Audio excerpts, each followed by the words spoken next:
Lights, camera, cue.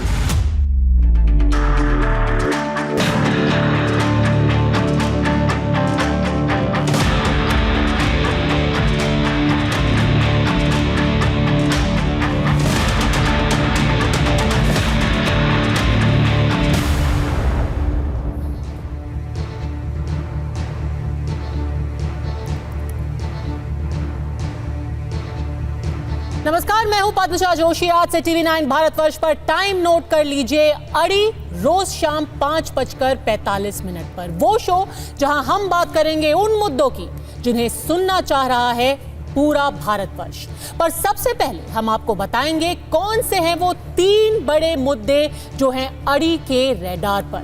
पहली खबर है हिंडनबर्ग रिपोर्ट की, जिस पर बीजेपी ने आज विपक्ष खासकर कांग्रेस पर पलटवार किया। बीजेपी सांसद रविशंकर प्रसाद ने कहा कि हिंडनबर्ग रिपोर्ट की आड़ में कांग्रेस देश में आर्थिक अराजकता फैलाना चाहती है। अड़ी के रडार पर दूसरी बड़ी खबर है बांग्लादेश के हिंदुओं पर अत्याचार, जिसे लेकर बांग्लादेश की अंतरिम सरकार में गृह मंत्रालय के सलाहकार तक ने माफी मांग ली है और उन्होंने माना कि हिंदुओं की सुरक्षा में भारी चूक हुई है। लेकिन भारत में विपक्ष के नेता हिंदू शब्द कहने में अभी भी क्यों कतरा रहे? अड़ी के रडार पर तीसरी खबर है national conference leader Farooq Abdullah की, जिन्होंने भारतीय सेना पर आपत्तिजनक बयान दिया है। ये तीनों बड़े मुद्दे हैं, लेकिन आज हमने बहस के लिए जो मुद्दा चुना है वो है ऑल आइज ऑन राफा, क्यों नहीं दिखता कुछ लोगों को ढाका। क्या आप अभी भी माता पिता बनने का सपना देख रहे हैं? अपोलो फर्टिलिटी के साथ अपनी माता पिता बनने का सपना पूरा करें। मुफ्त परामर्श के लिए 9953440671 पर कॉल करें। और ये टॉपिक क्यों? इसलिए क्योंकि बांग्लादेश की ग्राउंड रिपोर्ट बहुत ही शॉकिंग है। हमारे रिपोर्टर मनीष झा आज बांग्लादेश के मेहरपुर में थे, जहां हिंदुओं और मंदिरों पर सबसे ज्यादा हमले हुए हैं पिछले एक हफ्ते में। खुद बांग्लादेश के गृह मंत्री कह चुके हैं कि हिंदुओं की सुरक्षा में सरकार से चूक हुई है। जो रिपोर्ट आप अब देखेंगे उसको सुनकर आप भी चौंक जाएंगे।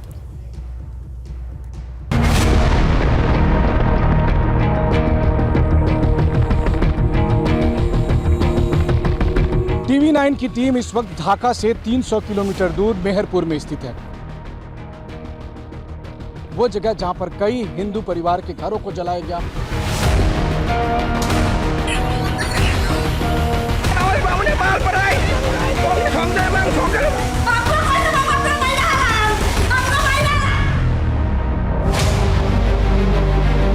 सवाल ये भी उठा कि पुलिस कहां है। ये वो घर है, ये हिंदू समुदाय के एक भट्टाचार्य जी का घर है। टीवी 9 के कैमरे पर आप इस घर की हालत को समझिए। 5 अगस्त आगुन दिया था, मेरा खूब डर लगा था। देखिए इस वक्त देखिए ये इस्कॉन मंदिर है, इस्कॉन मंदिर जिसमें तोड़फोड़ की गई, लूटपाट किया गया, जलाया गया, और वो इस वक्त टीवी 9 के कैमरे पर आपको दिखाई दे रहा है। কত অসুবিধে, তা আমার স্বামী মরে গেছে, এত সব পাই নাই। জগন্নাথের মন্দির ভেঙে আমি খুব কষ্ট পাচ্ছি। यहाँ पर आक्रमण किया है, आग भी जला दिया है।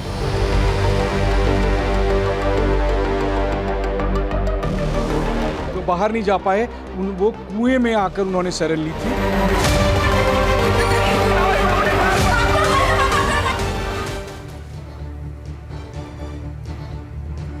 बांग्लादेश के लिए दुनिया के कोने कोने से आवाज उठ रही है, Hindu lives matter. Australia, Canada, America, Finland, UK, हर देश में हिंदू समुदाय के लोग विरोध मार्च निकाल रहे हैं। उनकी मांग सिर्फ एक है, हिंदुओं के नरसंहार पर दुनिया आज अपनी चुप्पी तोड़े। और यही मांग भारत के 17 मशहूर हस्तियों ने भी उठाई है। एक ओपन लेटर में इन्होंने 3 मांग रखी है। पहली मांग, बांग्लादेश में हिंदुओं पर हो रहे अत्याचार के खिलाफ संसद से सर्वसम्मत प्रस्ताव पारित हो और सांप्रदायिक हिंसा बताकर बांग्लादेश के संहार की कड़ी निंदा की जाए। दूसरी मांग कि बांग्लादेशी अधिकारियों पर हिंदू अल्पसंख्यकों की सुरक्षा के लिए दबाव बनाया जाए। इसके लिए यूएन या उसकी जैसी बाकी संस्थाओं की सहायता भारत ले। और तीसरी मांग कि हिंदुओं के लिए मानवीय सहायता और उनके शरण के लिए पूरी व्यवस्था बांग्लादेश में की जाए। लेकिन ऐसा होना इतना आसान भी नहीं है। क्योंकि कई बार ऐसा होता है कि मानवाधिकारों की चिंता के बीच एक ज्यादा बड़ी चिंता आ जाती है, अपने वोट बैंक की चिंता, अपनी राजनीति की चिंता। 5 तारीख को बांग्लादेश में शेख हसीना का तख्ता पलट हुआ। उसके बाद से ही हिंदुओं के साथ हिंसा की खबरें आने लगी। आज उस घटना को 7 दिन बीत गए हैं और फिर भी हिंदुस्तान के कुछ बड़े नेताओं ने हिंदुओं पर मौन धारण कर रखा है। अखिलेश यादव ने आज आखिरकार 2 ट्वीट में बांग्लादेश पर चिंता तो जताई, लेकिन उनके चिंता जताने के अंदाज ने ही कई और सवाल खड़े कर दिए। जहां तक कांग्रेस का सवाल है, पार्टी के बड़े नेता ट्वीट तो कर रहे हैं, लेकिन वो भी हिंदू शब्द कहने से बच रहे हैं। इन लोगों के बयान में से हिंदुओं का जिक्र आखिर गायब क्यों है? एक हफ्ते बाद आज प्रियंका गांधी का भी ट्वीट तो आया, लेकिन उसमें भी हिंदुओं का नाम तक नहीं था। सिर्फ कहा अल्पसंख्यकों के साथ बर्बरता नहीं होनी चाहिए। विपक्षी नेताओं ने जब ऐसा लिखना शुरू किया तो बीजेपी को भी मौका मिल गया और आज पार्टी ने पूछा कि क्या वोट बैंक की राजनीति के चलते हिंदुओं पर अत्याचार की निंदा करने में विपक्ष हिचक रहा है? क्यों जो लोग कह रहे थे ऑल आइज ऑन राफा, उनको आज नहीं दिख रहा है ढाका? इस चर्चा में हमारे साथ बातचीत के लिए खास मेहमान जुड़ गए हैं। बीजेपी से प्रेम शुक्ला, कांग्रेस से अतुल लोंधे पाटिल जुड़े हैं, समाजवादी पार्टी से विवेक साइलस, एआईएमआईएम से वारिस पठान भी हमारे साथ है और लेखक हिंडोल सेन गुप्ता, जिन्होंने वो पत्र लिखा है, जो ओपन लेटर लिखा है, अपनी बात भी हमारे साथ रखेंगे। और सबसे पहले मैं अतुल लोंधे पाटिल जी से पूछना चाहती हूँ, प्रियंका जी ने आखिरकार आज ट्वीट तो किया, पर उनका ट्वीट मैं एक बार दोबारा पढ़ना चाहती हूँ। अतुल जी, उन्होंने लिखा है कि अल्पसंख्यकों के साथ, एक बार फिर से पढ़ के सुनाऊंगी, पड़ोसी देश बांग्लादेश में अल्पसंख्यकों पर लगातार हमलों की खबरें विचलित करने वाली हैं। किसी भी सभ्य समाज में धर्म, जाति, भाषा या पहचान के आधार पर भेदभाव, हिंसा और हमले अस्वीकार्य हैं। कहीं भी हिंदू नहीं लिखा, क्यों? पद्मजा जी, ये जो सिलेक्टिव टूल किट है ना, ये छोड़ दीजिए। मैं आपको पूरा ट्वीट पढ़ के बताता हूँ। आपने यहाँ छोड़ दिया हिंसा और हमले अस्वीकार्य है, उसके आगे पैराग्राफ में लिखा है, ये ट्वीट है मेरे पास, और इसके आगे पैराग्राफ में लिखा है, पूरा पढ़ देती हूँ, उसमें हिंदू लिखा है। हमें उम्मीद है बांग्लादेश में जल्द हालात सामान्य होंगे और वहाँ की नवनिर्वाचित सरकार हिंदू, ईसाई और बौद्ध धर्म को मानने वाले लोगों के लिए सुरक्षा व सम्मान सुनिश्चित करेगी, ये उन्होंने बोला है। हिंदुओं पर अत्याचार हो रहे हैं, हिंदुओं पे अत्याचार रोकने चाहिए। आपने क्यों सिलेक्टिव बात की, ये अभी मैं जनता के ऊपर, जो हमारे प्रेक्षक हमें देख रहे हैं, उन पे छोड़ देता हूं।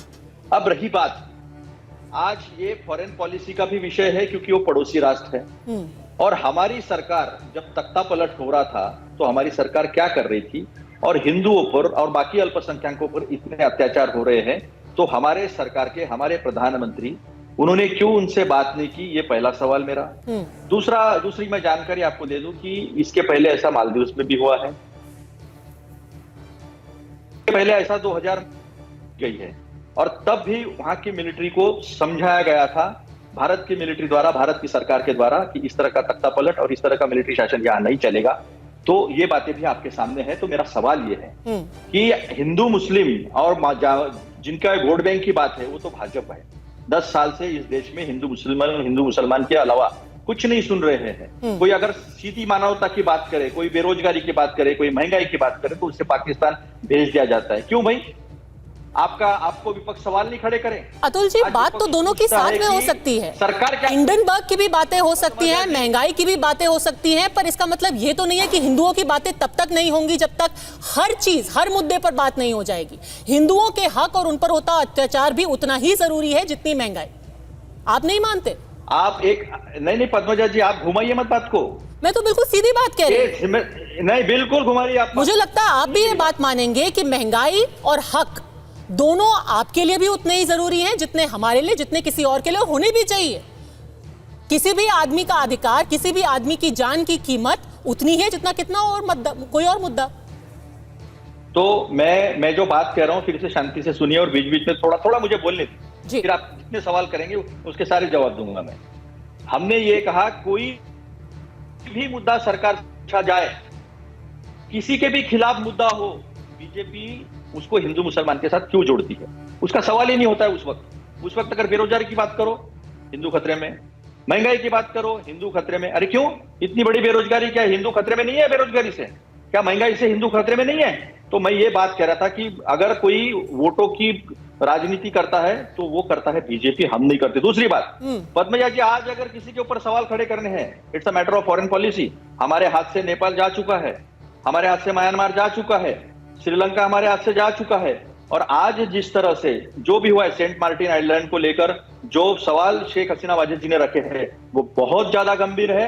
और उससे भी ज्यादा गंभीर है कि हमारी सरकार, वहां पर सरकार जो बैठे, अभी यूनुस जी बैठे हैं वहां पर, और वहां की मिलिट्री, इनको हमारी सरकार दो टूक ये बातें क्यों नहीं बताती है कि वहां पे हिंदुओं पे अत्याचार हो रहे हैं, वहां पे बौद्धों पे अत्याचार, बौद्धों की भी जिम्मेदारी हमारी है, हर अल्पसंख्यक की हमारी जिम्मेदारी है, क्योंकि हमारा भारत एक इंपॉर्टेंट देश है दुनिया में, और दुनिया में कहीं पर भी कुछ अत्याचार हो रहा होगा तो आवाज उठाना हमारा फर्ज है, क्योंकि हम उस बौद्ध की फिलॉसफी को, बुद्धिज्म को, शांति को, गांधी जी को मानने वाले लोग हैं। तो ये सवाल सरकार ने वहां उठाना चाहिए, और सरकार ने वहां की मिलिट्री को ये दो टूक सवाल पूछने चाहिए कि हमारे लोगों पर, जिन्हें जो हमारे यहाँ बड़े संख्या में है, उनके ऊपर, हिंदुओं के ऊपर अगर अत्याचार होता है तो वहां की मिलिट्री शांत क्यों है और ये क्यों होने दिया जा रहा है? ये सवाल सरकार नहीं पूछ रही है, तो सरकार ने ये सवाल पहले पूछना चाहिए। हम सब एक साथ में है देश के मुद्दे पर। ठीक है अतुल जी, वैसे मैं आपको एक छोटी सी बात याद दिलाना चाहूंगी।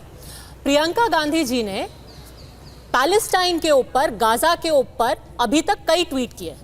उनका एक ट्वीट आपको पढ़ के सुनाना चाहूंगी, जहां पे उन्होंने बात की थी कि जो गाजा में चल रहा है वो हेट्रेड है, वायलेंस है। उन्होंने बिना किसी ना नुकुर के सीधे बोला कि जो गाजा में चल रहा है वो हत्या की जा रही है मासूम लोगों की। वहां उन्होंने ये नहीं कहा कि इसकी भी सुरक्षा कीजिए, फलां की भी सुरक्षा कीजिए, उसकी भी सुरक्षा कीजिए। उन्होंने सीधे कहा कि गाजा में बमबारी इजराइल बंद करे। एक ही ट्वीट में सही ये बोलना इतना मुश्किल क्यों हो जाता है कि हिंदुओं के मंदिरों पर, उनके घरों पर, उनकी दुकानों पर आप किसी भी तरह का हमला करना बंद कर दीजिए। उसको हमेशा किसी और के साथ जोड़ने की क्या जरूरत है? पर प्रेम शुक्ला जी, आप प्रेम शुक्ला जी, उनको आपका वाजिब सवाल था, उनको भी जवाब देने दीजिए। नहीं, आपने जो बोला उसके ऊपर मुझे बोलने दीजिए। देखिए, आप एक एजेंडा लेकर बैठी है कि आप हमसे सवाल, मेरा कोई एजेंडा नहीं है। प्रेम शुक्ला जी से उतना ही मैं सवाल पूछा है। नहीं, आप पूछने नहीं दे रहे। हमारी नेता है, वो सांसद भी नहीं है, लेकिन देश के प्रधानमंत्री जो इस देश के फॉरेन पॉलिसी के लिए जिम्मेदार है, उनसे आप एक भी सवाल नहीं पूछेगी पद्मजा जी, और सारे सवाल हम पे पूछेगी। चलिए, अब आप सवाल अगर 10 सेकंड रुकेंगे तो मैं प्रेम शुक्ला से वही पूछना चाहती थी। प्रेम शुक्ला जी, ये बताइए कि अगर आपको इतनी चिंता है हिंदुओं की तो रुकवा दीजिए। कांग्रेस कह रही है कि आप बात करके वहां के जो अभी एडवाइजर हैं, वहां की जो अभी इंटरिम सरकार है, उनसे बात करके बंद करवा दीजिए ना। राजनीति क्यों कर रहे हैं? पद्मजा जी, टीवी 9 के शो में आपका स्वागत है। पहली बार आपके शो मुझे शामिल करने का आपने अवसर दिया, इसलिए आपका आभारी हूँ। देखिए, निश्चित तौर पर बांग्लादेश की जो सरकार, इंटरिम सरकार, उससे भारत सरकार बातें कर रही है, और हमारा पूरा प्रयास है कि वहाँ पर हर तरह की हिंसा रुके, और विशेष करके हिंदुओं का जिस तरह से नरसंहार किया जा रहा है वो नरसंहार पूरी तरह से रुके, ये हमारा प्रयास चल रहा है, और राजनयिक स्तर पर इसकी बातचीत चल रही है। श्रीमान अतुल लोंढे पाटिल जी का ये कहना था कि भारत को पता ही क्यों नहीं चला। श्रीमान अतुल जी, 15 अगस्त 1975 को मुजीबुर रहमान समेत उनके परिवार के 40 लोगों की हत्या कर दी गई और वहां तख्ता पलट कर दिया गया। श्रीमती इंदिरा गांधी उस दिन जो है देश का स्वतंत्रता दिवस मना रही थी, उनको क्यों नहीं पता चला? वो तो 4 ही साल बीते थे, 1971 में मुक्त कराए थे, 4 ही साल बीते थे, श्रीमती इंदिरा गांधी सोई हुई थी, ऐसा आपका कहना है? कि 1975 में श्रीमती इंदिरा गांधी, जिन्होंने हमारे हजारों सैनिकों का बलिदान करके वहां पर बांग्लादेश को मुक्ति दिलाई थी, हमारे संसाधनों पर जो है बड़ा बोझ डालकर बांग्लादेश को मुक्ति दिलाई थी, उसके बाद जो बंग बंधु थे उनके पूरे परिजनों का हत्याकांड हो गया और भारत सरकार को नहीं पता लगा, तो वो श्रीमती इंदिरा गांधी सोई थी, ऐसा आपका कहना है? इस तरह की बातें करने के पहले श्रीमान अतुल लोंढे पाटिल जी, कृपा करके इस देश के इतिहास को, इस देश के वर्तमान को, पड़ोसी देशों से। दूसरा, इन्होंने कहा कि नेपाल तो हमारे हाथ से भारतीय जनता पार्टी के कार्यकाल में चला गया। नहीं जी, श्रीमती सोनिया गांधी और श्रीमान राजीव गांधी पशुपतिनाथ मंदिर में दर्शन करने गए थे, उनको रोक दिया गया अच्छा, था। अभी नेपाल- उसके बाद आपने अभी नेपाल पे की चर्चा नाकाबंदी नहीं है। करके बांग्लादेश का उसको बताइए। चीन के गोद में बैठा दिया।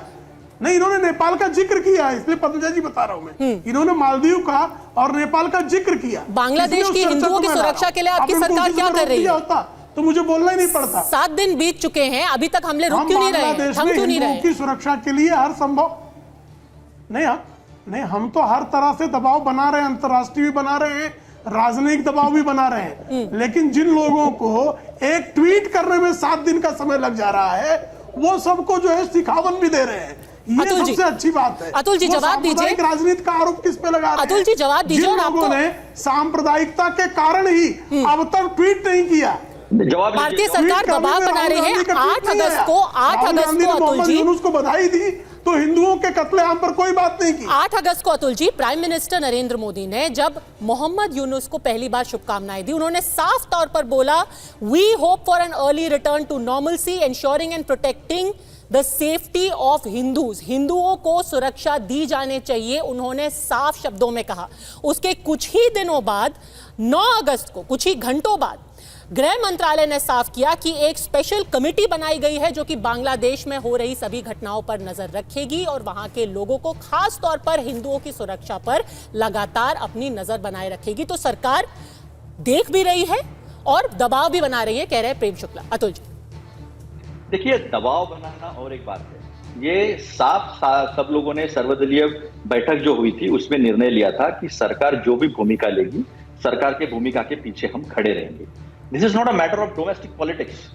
ये हमारे देश के अंदर की बात नहीं है, ये बात एक विदेश नीति की बात है और सरकार उसके लिए जिम्मेदार होती है और विपक्ष जो है वो सरकार के साथ खड़ा होता है। ये स्पष्ट तरीके से कह दिया गया था। ये दुर्भाग्यपूर्ण बात है कि इस बात को लेकर भी एक वोट बैंक की राजनीति भाजपा कर रही है।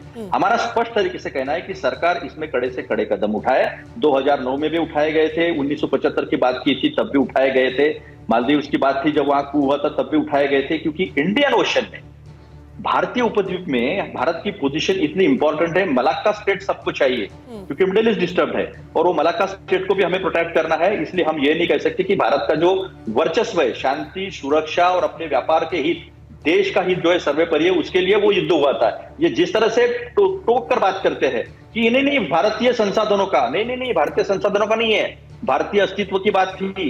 अमेरिका के खिलाफ जाकर, चाइना के खिलाफ जाकर दुनिया का भूगोल इंदिरा जी ने बदल दिया था और देश उसके पीछे उनके साथ खड़ा था। बिल्कुल, इसकी और ये राजनीति बात में कीजिए। उनका फॉरेन लोहा पॉलिसी की पूरा राजनीति पूरा में देश कीजिए। मानता है। पर अतुल जी, एक छोटा सा ट्वीट, एक छोटा सा वक्तव्य, राहुल जी तो अभी तक चुप्पी बनाए हुए हैं।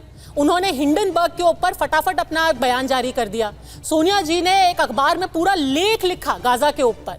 प्रियंका जी ने बराबर ट्वीट किए हैं, पर इस बार ना राहुल जी ने कुछ बोला, ना सोनिया जी ने कुछ बोला। अरे आधिकारिक तौर पर कांग्रेस पार्टी ने भी कुछ नहीं बोला है, सिर्फ एक जयराम रमेश ने पिछले हफ्ते ट्वीट किया था और शायद 1-2 नेता हैं जैसे कि शशि थरूर, उन्होंने ट्वीट किया है। आपको चिंता है बांग्लादेश की। ऑल पार्टी मीटिंग में भी आपने कहा हम भारत की सरकार के साथ हैं, पर खुल करके आप ये बात क्यों नहीं कह पा रहे? कुछ तो वजह होगी, कुछ तो मजबूरी होगी। देखिए एक बात आप समझ लीजिए, सर्वदलीय बैठक जो हुई थी उस बैठक में सारे विपक्षी नेताओं ने सरकार की जो भूमिका होगी, सरकार के साथ हम खड़े रहेंगे, ये बात कही थी। और उसके बाद किसी बात को लेकर हम सरकार से अलग है या हमारी भूमिका अलग है, ये करना सर, ये बात सरकार की है ही नहीं। मैं कह रही हूं कि अगर आज हिंदू समुदाय आपसे पूछना चाह रहा है, आपकी ओर उम्मीद से देख रहा है कि आप उनके हक की बात करेंगे, उनकी सुरक्षा की बात करेंगे, आप भाजपा को छोड़ दीजिए, उनकी राजनीति को छोड़ दीजिए। आप बस कहिए कि हमें इस बात की चिंता है कि ये हमले रुकने चाहिए और हिंदू तो खतरे में हैं। मनीष झा हमारे रिपोर्टर लगातार बराबर पिछले 5 दिनों से बांग्लादेश में हैं, अलग अलग शहरों में जा रहे हैं। मनीष, आपकी तो आंखों देखी है, क्या हिंदू खतरे में नहीं? और ये किसी पार्टी की बात नहीं है, आपको जो लोगों ने आप बीती बताई है, आप वो बयां कीजिए। मनीष, बता देते हैं ना देश को कि हिंदू खतरे में है कि नहीं। एक बार मनीष से एक रिएक्शन। सर एक सेकंड, मनीष की बात सुन लीजिए, आपके पास वापस आऊंगी। वारिस पठान जी भी इंतजार कर रहे हैं। मनीष, क्या हिंदू खतरे में है? देखिए पद्मजा, संयोग की बात है कि मैं इजराइल और हम गाजा के इलाके में भी ग्राउंड रिपोर्ट कर रहा था और अभी बांग्लादेश में भी पिछले कई दिनों से ढाका से लेकर खुलना, गोपालगंज, मेहरपुर और तमाम इलाकों में जाकर रिपोर्टिंग कर रहा हूं ग्राउंड में। और अपने अनुभव के आधार पर बस यही कहूँगा कि वो कहते हैं ना कि इधर उधर की बात मत कर, सीधे ये बता कि कारवां लुटा कैसे।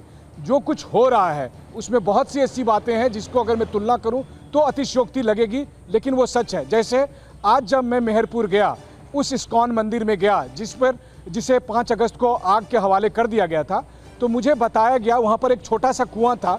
कुछ भक्तों ने जान बचाने के लिए कुएं में छलांग लगा ली थी ताकि वो या तो आग में ना जले या दंगाइयों के चपेट में ना आए। ऐसा मैंने अब तक केवल इतिहास में जालियांवाला बाग हत्याकांड। बिल्कुल मनीष, मैं आपको रोकूंगी और आपकी रिपोर्ट में दर्शकों को दिखाना चाहती हूँ। ये रिपोर्ट देखिए, आप सिहर जाएंगे ये रिपोर्ट देख करके। वो लोग जब उनके घर में उनके मंदिर पर हमला हो रहा था, उनके पास सिर्फ दो ही ऑप्शन थे, या तो वो मर जाए या फिर कुएं में कूद जाए। देखिए मनीष की रिपोर्ट। इसी मंदिर के परिसर में ये देखिए एक छोटा सा कुआं भी मुझे साफ तौर पर भी हमारा कुछ भक्त इधर आश्रय लिया था कुआं पर। अच्छा, जिस समय आग लगी थी तो कुआं में क्या कह रही हैं माता जी? कितने? 3 लोग? अच्छा, 3 लोग जिस समय दंगाई आए उन्होंने आग लगाई, और जैसा कि ये बता रहे हैं कि 16 लोग थे बाहर जा नहीं पाए, वो लोग जो बाहर नहीं जा पाए वो कुएं में आकर उन्होंने शरण ली थी। वारिस पठान जी, ये बात तो मानवाधिकार की है, ये किसी की राजनीति की नहीं है, ये किसी के वोट बैंक की नहीं है। खुल के ये तो कह सकते हैं कि लोगों को हक है जिंदा रहने का। Hindu lives matter.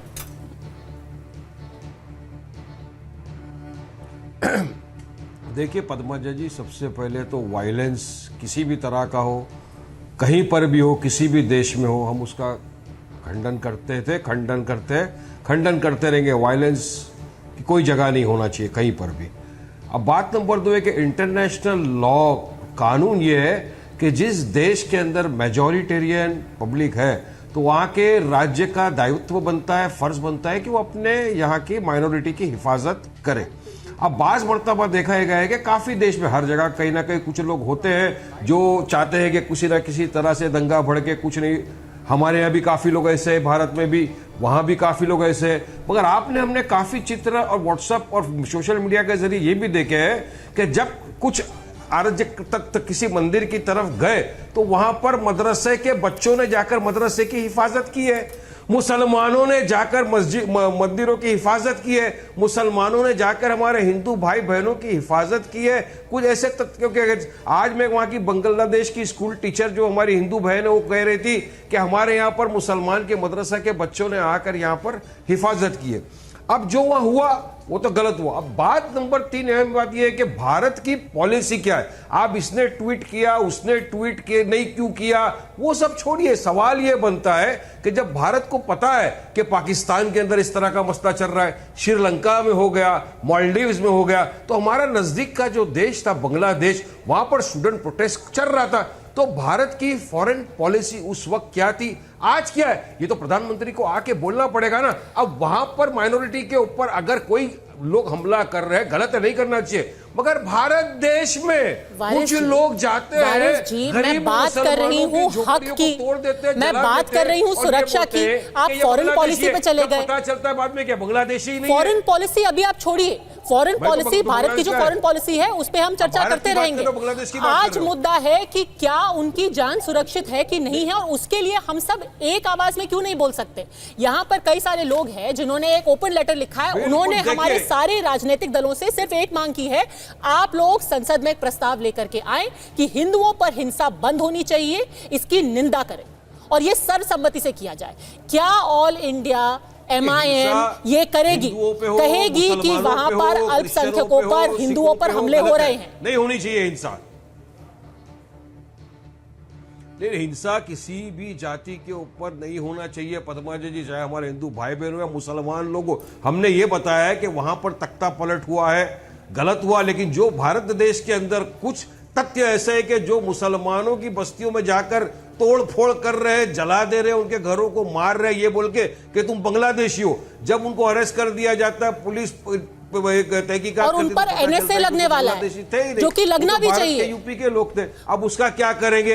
पर वारिस जी मैं आपको फिर से याद दिलाती हूँ कि जब भारत में ऐसी कोई भी घटना होती है, छोटी सी घटना भी होती है, कर्नाटका से लेके कश्मीर तक ऐसी कोई भी घटना होती है जहां पे कोई सिरफिरा जाकर के किसी एक आदमी को पीट भी देता है, आप सबसे पहले 3 सेकंड नहीं बीतते आप जाके ट्वीट कर देते हैं कि भारत में पूरा संविधान पर हमला हो रहा है, डेमोक्रेसी खत्म हो गई है, यहां पर जो है मेजॉरिटेरियन रूल हो रहा है, यहां पर सब मानवाधिकार खत्म हो रहे हैं। अभी मैं आपसे बांग्लादेश की बात पूछ रही हूं, अगर मैं आपसे हिंदुओं की बात पूछ रही हूं, ये भी नहीं होना चाहिए पर वो भी नहीं होना चाहिए। अरे जाहिर सी बात है किसी पर हमला नहीं होना चाहिए। ट्वीट देखिए, मेरे पूरे स्टेटमेंट भी आप देखिए, मैंने हमेशा कहा है, बिल्कुल मैंने हमेशा कहा है कि सरकार की जवाबदारी बनती है कि वो इस तरह की घटना होने से रोके, और जो भी इस तरह की घटनाओं में इन्वॉल्व होता है उसके खिलाफ कानूनी सख्त सजा मिलनी चाहिए, उसको अरेस्ट करके। मैंने हमेशा ये कहा है, हम लोग हमेशा से वायलेंस का विरोध किया है हमने, आपने मुझे देखा, आप इतने वर्षों से मेरे साथ डिबेट भी कर रहे हैं, लेकिन मैंने हर डिबेट के अंदर ये कहा है कि वायलेंस नहीं होना चाहिए, हम कंडेम करते हैं।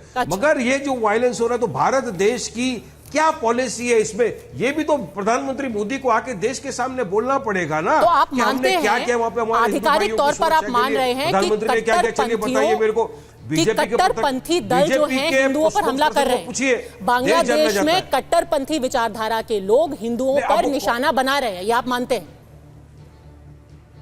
कहीं पर भी कौन कर रहा है, ये कर रहा है, वो तो वहां की जो इंटेलिजेंस है, पुलिस है, वो इंक्वायरी करेगी। अखबार पढ़ते होंगे ना, किसी भी जाति धर्म के ऊपर नहीं किसी भी जाति नहीं, चाहे मदरसा हो या मस्जिद या मंदिर हो, कहीं पर भी हमला नहीं होना चाहिए। बांग्लादेश में कट्टरपंथी विचारधारा के लोग हिंदुओं को निशाना बना रहे हैं, हाँ या ना?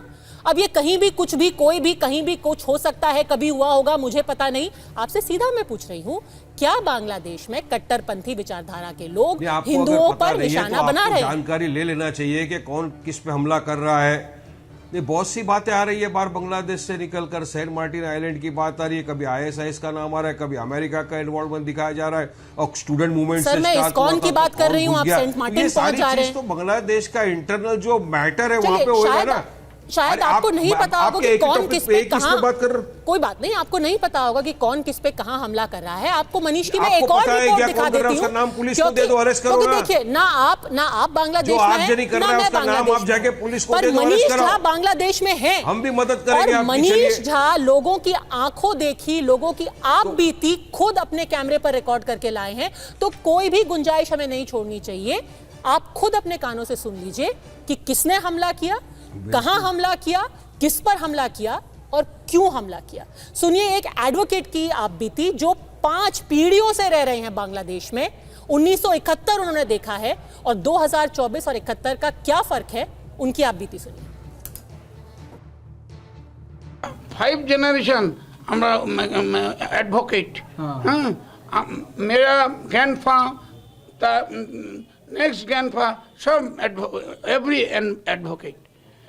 तो एक बात बताइए, 250 साल से आप यहाँ पर रह रहे हैं, आपका परिवार रह रहा है, कई 5 जनरेशन से, अब ये घटना घटने के बाद आपको डर लग रहा है? खूब डर लगा। पाकिस्तान अमल का बांग्लादेश के देयर इज बारी, मेरा बारी है, लूट हुआ बट नहीं आगुन दिया। 224 5 अगस्त बाड़ी 2 बाड़ी आगुन दिया फास्ट। पाकिस्तान में लूट हुआ बट नहीं आगुन दिया था। 2024 अगस्त 5 अगस्त आगुन दिया था, मेरा खूब डर लगा था। मंदिर के अंदर प्रवेश कर रहा है TV9 भारतवर्ष, लेकिन क्या ये मंदिर है या आप कैमरे पर देख लीजिए, क्योंकि कैमरा कभी झूठ नहीं बोलता है। हम यही पर जगन्नाथ को रक्षा करने के लिए रहे थे, लेकिन ऐसा आक्रमण हो रहा है, हमारा खुद का जीवन बचाने के लिए फिर हम मंदिर के छोड़कर बाहर जाना पड़ा, क्योंकि हम उस समय थे। कितने लोग आए थे? 500 से ज्यादा। वो लोग पेट्रोल और गन पाउडर लेकर हम हमारे ऊपर आक्रमण कर रहे थे, पेट्रोल बम फेंक रहे थे, गन पाउडर फेंक रहे थे। इसलिए हमको उधर जान का खतरा देखकर हमको। तो किधर से फेंक रहे थे? इधर आना, हमारा जो फ्रंट साइड है उधर फ्रंट साइड से फेंक रहे थे इधर की लिए। हिंडोल में आपके पास आ रही हूं, इससे पहले वारिस पठान रिएक्ट करना चाह रहे थे। कई लोग, और सबसे दुख की बात यह है कि पहले जब ये हिंसक हमले शुरू हुए, कई लोग तो यहाँ भारत में ये तक कह रहे थे कि अरे हिंदुओं पे हमला नहीं है, ये आवामी लीग के समर्थक है, इसलिए उनको निशाना बनाया जा रहा है। अब आप ही बताइए, अब खुद बांग्लादेश की मीडिया कह रही है 15 से 20 मंदिरों पर हमले हुए हैं। कि क्या ये आवामी लीग के मंदिर थे? क्या जो हिंदुओं के घरों पर हमले हो रहे हैं वो सब आवामी लीग के लोग थे? वारिस जी, कहीं पर भी हमला हो रहा है पद्मजा जी, कंडेमनेबल है, पुलिस प्रशासन को एक्शन लेना चाहिए। वहां भी जो मंदिर पे हमला हो रहा है वो भी गलत है। और जो हमारे भारत देश के अंदर महाराष्ट्र के कोल्हापुर में जो कुछ हिंदुत्ववादी लोग चले गए और मस्जिद के ऊपर जाके तोड़ फोड़ किया, कुरान शरीफ को जला दिया, जानमाज को जला दिया, वहां पर भी कंडेमनेशन होना चाहिए। कंडेमनेशन होता है, कौन कंडेम नहीं कर रहा सर? कौन कंडेम नहीं कर रहा? भारत में कौन सा ऐसा वो हमला है, कौन सा ऐसा वो वाकया है जहां पर किसी ने कहा है कि हम इसको सही मानते हैं? बताइए मुझे। या जहां पर अरेस्ट नहीं हुए, जहां पर एफआईआर नहीं हुआ है, एक ऐसा वाकया बताइए जिसको कोई भी कहता है कि हाँ अच्छा हुआ, सही हुआ। प्रधानमंत्री ने उस पर ट्वीट किया एक भी? नहीं, प्रधानमंत्री ने ट्वीट किया कि नहीं, जो कोल्हापुर में मस्जिद के साथ जो किया, जो हमको बाबरी मस्जिद याद दिला गया, 6 दिसंबर का दिन हमको याद दिला गया। इस तरह की घटना महाराष्ट्र के कोल्हापुर में हुई कि कुछ लोग मस्जिद के मिंबर पे चढ़ के तोड़े, जानमाज जलाए, कुरान शरीफ को जलाए, लोगों को मारा, औरतों को मारा, बच्चों को मारा। तो क्या प्रधानमंत्री का दायित्व नहीं बनता था कि एक ट्वीट करके बोले कि गलत है और जो भी करेगा उसके खिलाफ सख्त कार्रवाई की जाएगी? ठीक है, वायलेंस का कंडेमनेशन तो हम तो करें ना, ठीक है। हिंदुल सेन गुप्ता, करना चाहिए। हिंदुल सेन गुप्ता, फिर तो वारिस पठान आपसे भी पूछेंगे। आज आप और कई और लोगों ने एक ओपन लेटर लिखा है, उन्होंने कहा है कि एक सर्वसम्मति से प्रस्ताव पास होना चाहिए संसद के अंदर। आपने कोल्हापुर पे ऐसे तो चिट्ठी नहीं लिखी, आपने और बिहार में ऐसा वाकया हुआ था उस पर आपने चिट्ठी क्यों नहीं लिखी? आप भी तो एक तरह से सिलेक्टिव हो रहे हैं, ये आप पर इल्जाम लगाया जाएगा। ये बता जी, ये चिट्ठियां तो बहुत लिखा गया है, हमारे जो वामपंथ के जो लोग हैं वो बहुत चिट्ठियां लिखते आ रहे हैं, मेरे जन्म से पहले से वो चिट्ठियां लिखते आ रहे हैं, आज भी लिखते हैं और कल भी लिखते रहेंगे। ये पहली बार ये वायलेंस इतना ज्यादा हो गया है बांग्लादेश में, पहली बार हम कुछ लोग एकत्रित होके एक हमने पिटिशन या लेटर, चिट्ठी हमने सबके सामने प्रेजेंट किया है। देखिए, बात ये है, ये जो वारिस पठान साहब कह रहे हैं कि कोल्हापुर में ये हुआ, वो हुआ, वगैरह वगैरह, बात यही है कि अगर आप देखिए, अगर वारिस पठान साहब अभी कहेंगे भारत के मुसलमान खतरे में है, अगर भारत के मुसलमान खतरे में है तो उनका अगर आप आंकड़े देखें आजादी से आज तक, वो आंकड़े बढ़ते रहे और बढ़ रहे हैं, अच्छी बात है, सब मिलजुल के रहे। पर अगर आप हिंदुओं को देखेंगे बांग्लादेश में, वो तो सच में खतरे में है। कैसे हमें पता? क्योंकि उनके आंकड़े तो गिर रहे हैं। अबुल बराकत साहब ढाका यूनिवर्सिटी के प्रोफेसर है, वो तो कुछ ही साल पहले कह रहे थे ऐसा अगर 30 साल चला तो एक भी हिंदू बांग्लादेश में बचेगा नहीं। अभी 2022 की बात है, 2 सोशियोलॉजी के प्रोफेसर थे, एक मोहम्मद रफीकुल और दूसरे और एक आशिक करके, उन्होंने जगन्नाथ यूनिवर्सिटी ढाका का पेपर निकाला, वहां उन्होंने देखा रिसर्च करके कि सबसे घटिया अगर किसी का हालत है बांग्लादेश में वो है हिंदुओं का। उन्होंने उस पेपर में लिखा, मैं अंग्रेजी का शब्द फ्रेज बोलूंगा फिर मैं हिंदी में भी आपको बताऊंगा, कि Hindus in Bangladesh face incessant low level violence, मतलब हर दिन उनके ऊपर एक जैसे धीमी आंच में जैसे उबालते हैं, ऐसा उनके ऊपर अत्याचार रोज होता रहता है और ये 50-60 साल से चल रहा है। अब बताइए ये क्या बात है? ईस्ट पाकिस्तान में भी ये हालत था, जब बांग्लादेश बना तब भी ये हालत है, और उनका रिसर्च दिखाता है कि ये हिंदुओं का हालत है। तो बात यही है, मैं ये नहीं कहता कि हमारे देश में भी कुछ घटनाएं नहीं होती है, तो अगर आप थोड़ा सा जूम आउट करिए, जो वारिस पठान साहब और बाकी हमारे मित्र हैं शायद नहीं कर पाते हैं, अगर आप जूम आउट करें, अगर हमारे देश में अल्पसंख्यक जो है वो अगर इतने खतरे में है, उनका तो नंबर आंकड़े बढ़े जा रहे हैं। अच्छी बात है, मैं फिर से कहता हूं अच्छी बात है, सबको मिलजुल के रहना चाहिए। पर पाकिस्तान में तो गायब ही हो गए हिंदू, बांग्लादेश में कुछ बचे हैं, उनको भी रोज मार के भगा दे रहे हैं। पर क्या आप ये चिट्ठी लिख करके राजनीति कर रहे हैं? भाई सारी पॉलिटिकल पार्टीज क्या कह रही है? वो कह रही है हाँ हम कह रहे हैं कि गलत है, हम कह रहे हैं कि हमले रुकने चाहिए। अब आप किसी को कटघरे में खड़ा करने की कोशिश कर रहे हैं कि भाई आप एक प्रस्ताव पास कीजिए, वो कह रहे हैं कि राजनीति है। एक बात बताइए पद्मजा जी, मैं आपको एकदम खुला पूछता हूं आज आपके शो पे, अगर हिंदू जो भारतवर्ष है उसमें सबसे ज्यादा हिंदू बसते हैं, अगर भारतवर्ष हिंदुओं को प्रोटेक्शन नहीं देगा, आश्रय नहीं देगा, तो कौन से देश से हम ये उम्मीद कर सकते हैं? ये बहकी सब एक साथ है, सब भले हैं, ऐसी बातें हम ना करें। हम थोड़ा सच्चाई की तरफ जाए। दुनिया में 50 मुसलमान देश हैं, दुनिया में कई सारे क्रिश्चियन देश हैं, दुनिया में बौद्ध देश भी हैं, पर हिंदू देश सिर्फ एक है। अगर वो देश हिंदुओं को, अपने बाजू वाले हिंदू जब मर रहे हैं, उनका गला काटा जा रहा है, जलाया जा रहा है, मंदिर जलाया जा रहा है, तब अगर उन्होंने आश्रय नहीं दिया, तो मतलब कब कौन सा देश देगा? कौन बचाएगा उनको? नहीं, तब तो फिर इसका जवाब प्रेम शुक्ला जी देंगे। तो क्या सरकार जो सीएए है उसकी जो कट ऑफ डेट है उसको बदल करके अब जो हिंदू हमारे बॉर्डर पे आ रहे हैं उनको आश्रय देगी क्या भारत में? ये अपने में एक बहुत बड़ा सवाल है। पर इससे पहले मैं वो जवाब आपसे लूं, विवेक साइलस जी, फिर से यही बात आ जाती है कि एक हफ्ते तक पूरा सन्नाटा। आज अखिलेश जी ने 5 पैराग्राफ का एक ट्वीट लिखा। बड़े लोगों को तो समझ में ही नहीं आया कि भाई उसमें वो कहने की क्या कोशिश कर रहे हैं। उन्होंने सब कुछ लिखा, उन्होंने कहा कि ये नहीं होना चाहिए, वो नहीं होना चाहिए। पहले ट्वीट में उन्होंने हिंदुओं की बात ही नहीं की।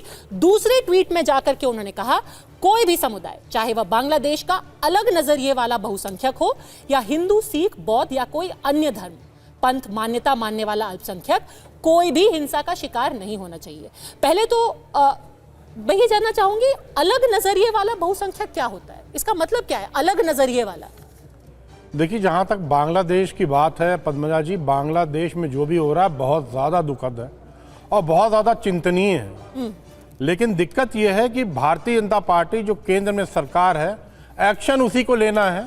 विपक्ष की बात आप कोई मर्जी, जितनी मर्जी इल्ज़ाम लगा दीजिए, लेकिन अल्टीमेटली फाइनली जो देश की सरकार है उसी को एक्शन लेना पड़ेगा, तभी इंटरनेशनली कुछ हो सकता है।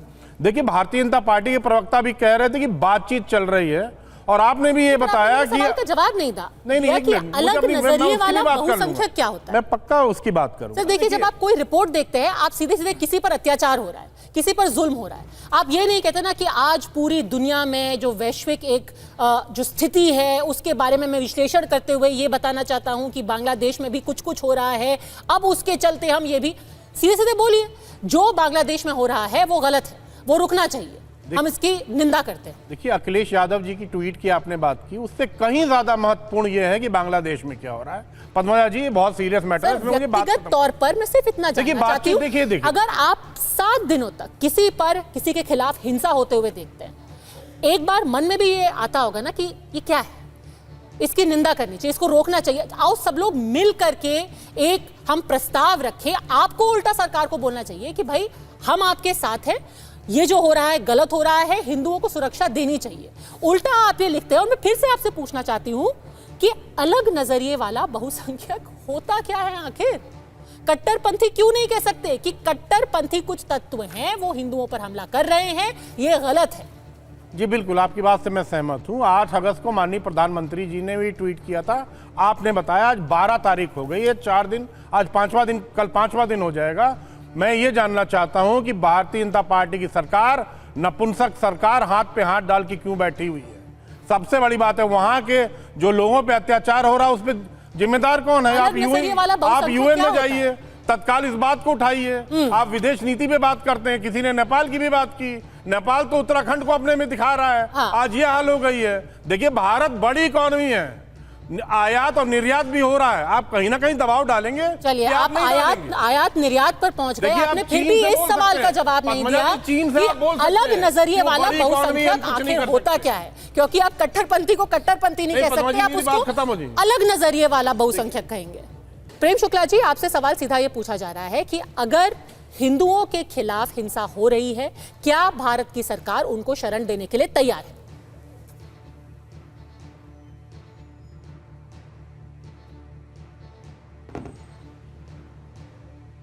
प्रेम शुक्ला जी,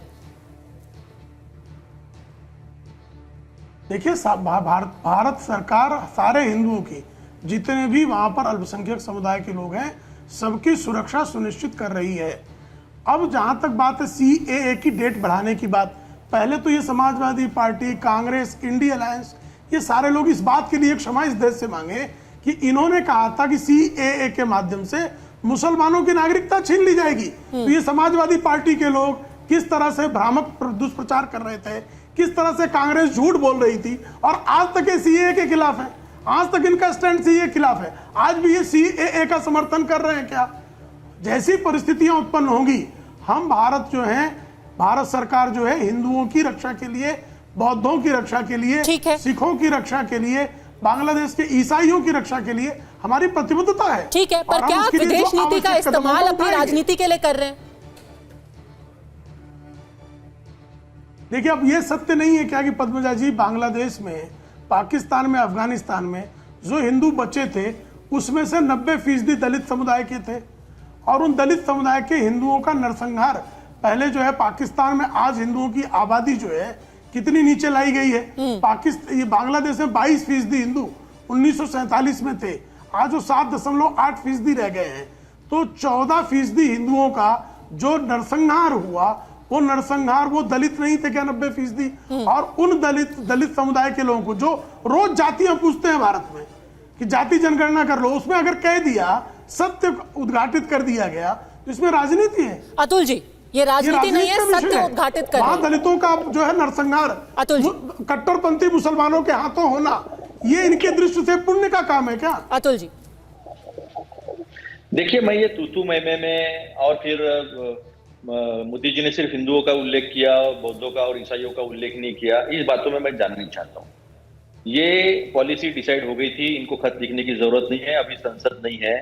सर्वदलीय बैठक में ये तय हो गया था कि सरकार जो भूमिका लेगी, सरकार जो भी स्टेप्स उठाएगी, उसके साथ सारा विपक्ष एक साथ खड़ा है। आपको याद होगा कि परिस्थिति जो है वो गंभीर है, ये विदेश नीति का मसला है, ये एक राष्ट्र जो हमारा पड़ोस उसका मसला है, और इसमें हमें बहुत समझदारी से काम लेना पड़ेगा। सरकार की भूमिका अहम है, विपक्ष को सवाल पूछना छोड़ दो, विपक्ष सरकार के साथ खड़ा है, और हिंदुओं पे वहां पर अत्याचार हो रहे हैं, ये दिख रहे हैं, और मेरी सरकार अगर कुछ नहीं कर पा रही है तो हमारे, फिर मैं ऐसा नहीं कह सकता हूं ना कि विश्व गुरु को क्या हो गया। सत्ता में आने से पहले तो लाल लाल आके चाइना को दिखा रहे थे, फिर चाइना अंदर घुस गया। मेरे को ये तू मैं जाना नहीं है, मुझे ये कहना है कि सरकार ताकत से अपने कदम उठाए, विपक्ष साथ में है, कोई भी हो। अमानवीयता अगर किसी के साथ भी होती होगी तो भारत ये बुद्ध और गांधी का देश है, भारत को उसके पीछे, मानवता के पीछे ताकत से खड़ा रहना पड़ेगा। यहाँ हिंदुओं के ऊपर अत्याचार हो रहे हैं तो ये होने देना, ये सरकार की थोड़ी सी नाकामयाबी है, सबकी नाकामयाबी है। प्रेम शुक्ला, बार बार उंगली उठा रहे हैं कांग्रेस पर। यहाँ पर अतुल जी तो साफ साफ कह रहे हैं हम सरकार के साथ खड़े हैं, हमने सर्वदलीय बैठक में भी ये साफ कर दिया था। आप जो कदम उठाएंगे, आप हिंदुओं को शरण देंगे, आप हिंदुओं के लिए कोई स्पेशल पॉलिसी लाएंगे, कांग्रेस आपके साथ कंधे से कंधा मिला के खड़ी हुई है, तो आप क्यों राजनीति कर रहे हैं? पद्मजा जी, बहुत स्वागत है कि कम से कम इस सरकार के साथ खड़े हैं। एक ट्वीट जो नहीं कर पा रहे हो, सरकार के साथ खड़े हैं, बहुत स्वागत है। ये 14% जो हिंदू घटे, वो इन्हीं के कार्यकाल में घटे।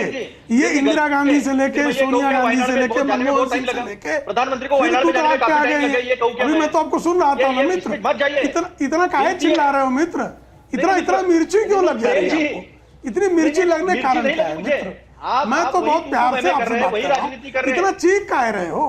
इतना चीखने की मैं कहा तू मैं कर रहा हूँ? मैं तो आपसे यही कह रहा हूँ ना, 14% हिंदुओं की हत्या के दोषी आप हैं, तो इतना चिढ़ क्यों जा रहे हैं?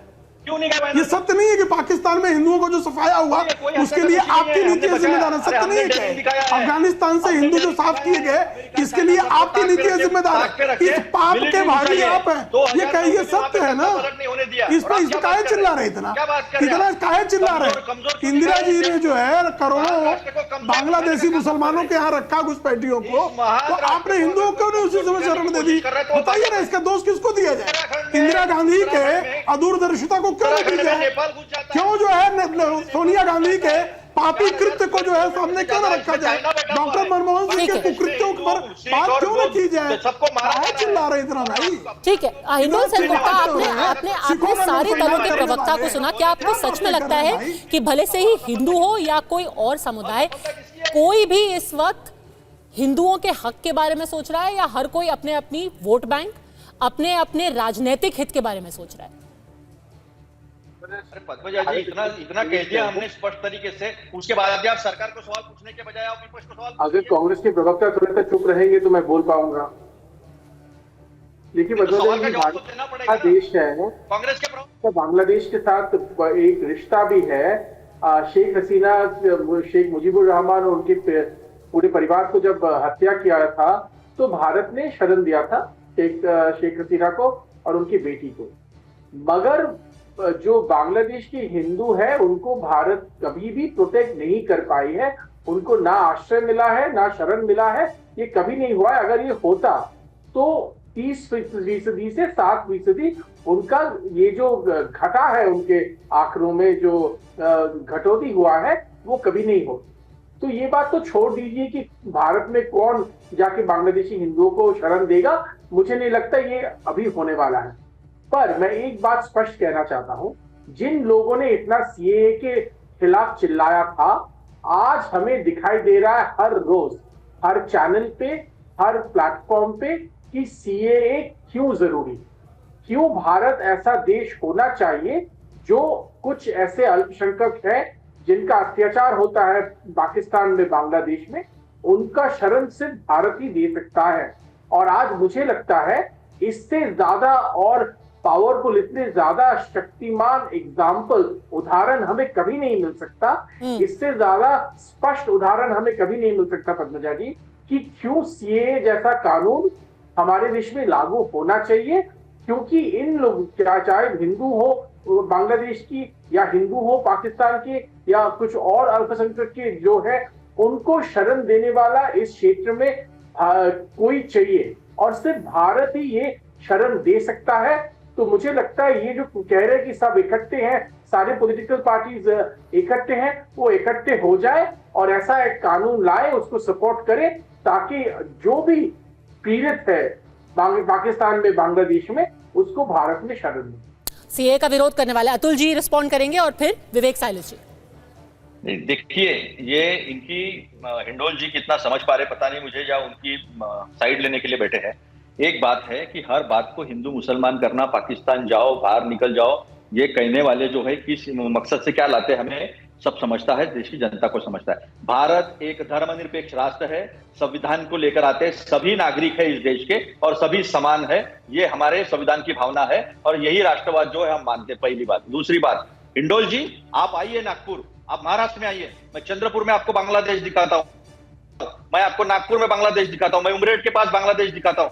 जितने लोग उस वक्त आए थे वो सारे लोगों को जो है भारत ने अपने आप में समाहित कर लिया। और ये भी बता दूं, तब एसटी बस होता था, स्टेट ट्रांसपोर्ट का बस होता था, उसमें गोल में 5 पैसा लिखा होता था। वो 5 पैसे का प्रावधान जो है इस देश के जनता ने किया है अपने लोगों को संभालने के लिए। बस यही है कि ये जो लोग हिंदू मुसलमान करते हैं वो हमें मंजूर नहीं है। हमारे लिए सब नागरिक है, सब समान है, यही इस देश के संविधान की भावना है, यही राष्ट्रवाद है संविधान का, और हम संविधान को मानते हैं और संविधान के तहत ही इस देश में सब कुछ होना चाहिए। ये हमारा गुप्ता, आखिरी 10 सेकंड।